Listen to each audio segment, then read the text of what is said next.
Last ব্লগে তোমাদের সাথে শেয়ার করেছিলাম আমরা বিচ থেকে ফিরে এসে বসে পড়েছিলাম লাঞ্চে। লাঞ্চটা তো একদম এলাহি লাঞ্চ ছিল, তাই লাঞ্চের পর আমরা একটু ঘুমিয়েই গিয়েছিলাম।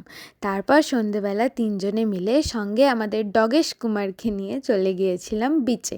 ডগেশ কুমার বলতে ওই বিচেরই একটা কুকুর, ও আমাদেরকে পাহারা দিয়ে নিয়ে গিয়েছিল। বিচটা তো খুব নির্জন, তাই আমরা তিনজন ছিলাম আর ও ছিল আমাদের পাহারাদার।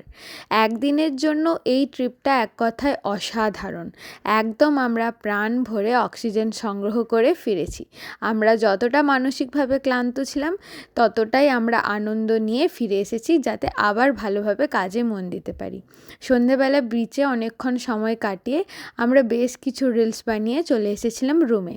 ওখানে এসে তিনজনে মিলে চা খেয়েছিলাম। চায়ের সঙ্গে ছিল পেঁয়াজের পাকোড়া, এবং যেহেতু বারবিকিউয়ের করার কথা আমরা ওদেরকে বলেছিলাম, মাত্র তিনজন ছিলাম বলে ওরা আমাদেরকে এই জংলি চিকেন ফ্রাইটা করে দিয়েছিল। সন্ধেবেলা লাস্ট দিনের মতন এই অ্যাম্বিয়েন্সটা আরও একবার আমরা এনজয় করে নিলাম। তারপর ওখানে ওরা আমাদেরকে ডিনার দিয়ে দিয়েছিল। ডিনার করার পরে চারিপাশটা আরেকবার ঘুরে দেখে নিচ্ছিলাম, কারণ পরের দিন একদম ভোরবেলায় আমরা বেরিয়ে যাব। আমার এই 3 দিনের ব্লগ তোমাদের কেমন লাগলো অবশ্যই জানিও।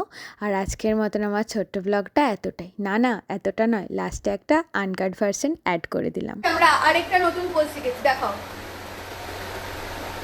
করিসমা তুমি করো এটা। গাইস, আমরা খুব মজা করেছি। একজন রিল বানাতে চাইছিল না, কিন্তু লাস্ট মোমেন্টে তার হঠাৎ মনে হয়ে গেল শরীরটা করবে। ভেতরে চাপড়িগিরি দেখে গেছিল।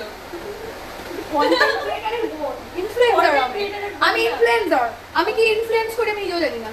Okay bye guys, enjoy. আমাদের ট্রিপ শেষ হয়ে গেছে, আমরা খুব মজা করেছি। টাটা।